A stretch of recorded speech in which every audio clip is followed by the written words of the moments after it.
Hello বন্ধুরা, তোমরা কেমন আছো? আশা করছি অনেক ভালো আছো আর আমিও খুব ভালো আছি।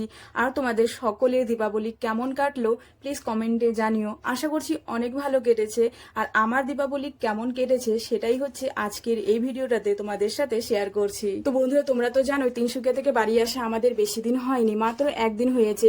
আর এই একদিনে যে আমরা এত কিছু আয়োজন করতে পেরেছি সেটাই আমাদের কাছে অনেক, মানে যতটুকুই পেরেছি সেটাই আমাদের কাছে অনেক আর কি। তো বন্ধুরা দেখো, আজকে সকালে আমি আর আমার বর্মশাই সাগরটিকিতে গিয়েছিলাম, সেখান থেকে এসে ঘর ঝাড়া মোছা করে নিয়েছি। এখন পুজোর বাসনটা মেজে নিলাম সবার প্রথমে। আর আজকে এই শাড়িটা পরবো বলে একটু ধুয়ে মেলে দিয়েছি। আর হচ্ছে কি বলে, এখন এই প্লাস্টিকের মালাগুলো সার্ফের জলে ভিজিয়ে রেখে দেবো, পরে স্নান করার সময় ধুয়ে নেব। আর এদিকে দেখো আমার শাশুড়ি মা হচ্ছে বাকি বাসনগুলো মেজে নিচ্ছে। আর এখন প্রায় 11টার মতন বাজে, সকাল থেকে পুরো ক্লান্ত হয়ে গেছে, এখন একটু রেস্ট নিয়ে তারপর রান্না। বন্ধুরা এখন প্রায় 4টার মতন বাজে, আর হচ্ছে রান্নাবাড়ি খাওয়া দাওয়া সবার কমপ্লিট হয়ে গেছে। আর আজকে আমি উপাস আছি বলে কিছুই খাবো না, শুধু শরবত খেয়েছি, কারণ আজকে লক্ষ্মী পূজা করব। তো দেখো বন্ধুরা, আজকে আমি একটু মুলতানি মিটি লাগিয়েছিলাম, সেটা শুকিয়ে যাওয়ার পরে স্নান করে নিলাম। আর এখন একটু আলতা পরে হচ্ছে পায়েল পরে নিচ্ছি। আলতা পায়েল পরার পর পাটা কত সুন্দর লাগে, তাই না? আমি তো খুবই পছন্দ করি। আর পূজা পার্বণের মধ্যে আলতা পায়েল এগুলো না পরলে একদমই ভালো লাগে না পাটা। তো বন্ধুরা, আমার আলতা আর পায়েল পরা হয়ে গেছে। এখন প্রসাদের জন্য ফল কেটে নিচ্ছি। আর ফলের মধ্যে এই দুটো ফল, যেমন হচ্ছে আখ আর নারকেল, আমার কাটতে অনেকটা সময় লেগে যায়, সেই কারণে এই দুটো ফল আমি রেখে দিলাম। আমার বর্মশাই কাটবে, এখন অন্য কাজে ব্যস্ত আছে, একটু পরে এসে কেটে দেবে। আর এখন প্রায় সন্ধ্যা সন্ধ্যা লেগেই গেছে, সন্ধ্যা পুরো লেগে যাবে, তখন পুজোটা দিয়ে দেবে। আর কলা আমি না ছুলেই কাটছি, কারণ কলা অল্পতেই মানে পুরো গলে যায় একটু রাখলেই, সেই কারণে।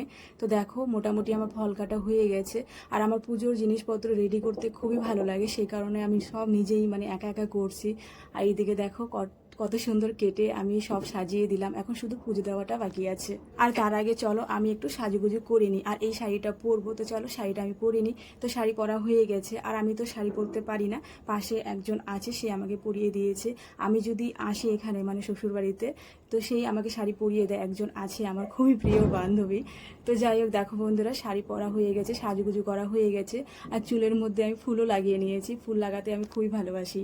আর এদিকে দেখো কত সুন্দরভাবে আমি আলপনা দিয়ে নিয়েছি। আর এখন আলপনা দেওয়া তো কোনো ব্যাপারই না, খুবই সোজা, খুবই ইজি কাজ হয়ে গেছে। এখন সব কাজই মানে খুবই সোজা হয়ে যাচ্ছে। তো চলো এখন পুজোটা দিয়ে নিই। আর সারা ঘরের মধ্যে আমার বর্মশাই আলপনা দিয়েছে, আমি শুধু পুজোর জায়গাটাতে দিয়ে দিলাম। আমার বর্মশাই আলপনা দিতে খুবই ভালোবাসে। তো দেখো, সবার প্রথমে হচ্ছে গণেশ আর লক্ষ্মী ঠাকুরকে আমি মালা পরিয়ে দিলাম। এখন ধান, পদ্ম ফুল আর হচ্ছে অন্যান্য ফুলগুলো মায়ের কাছে দিয়ে দিলাম, গণেশ ঠাকুর আর লক্ষ্মী ঠাকুরের কাছে। আর এখন ঘরটাকে সুন্দরভাবে সাজিয়ে বসিয়ে দিলাম। আর আমার পুজো দিতে খুবই ভালো লাগে। আর পুজোতে না মানে বাড়িতেই বেশি ভালো লাগে, কোয়ার্টারে একদমই ভালো লাগে না। কোয়ার্টারে থাকলে মনে হয় কতক্ষণে বাড়ি যাই, পুজো পার্বণে কোয়ার্টারে সেরকম আনন্দ হয়। তো বন্ধুরা, আমার পুজো দেওয়া হয়ে গেছে। আর পুজো দেওয়ার পর এখন আমি সারা ঘরে প্রদীপ জ্বালিয়ে নিচ্ছি। আর প্রদীপ জ্বালাতে জ্বালাতে কয়েকটা ভিডিও, ফটো, রিলস বানিয়ে ফেললাম। আর এখন হচ্ছে আমরা সবাই মিলে বোম ফাটাবো।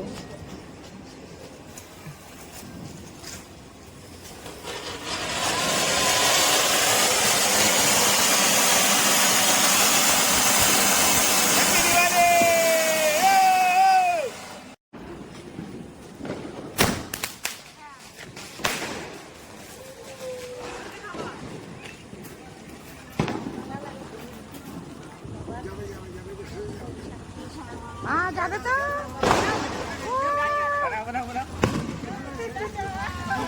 যাও।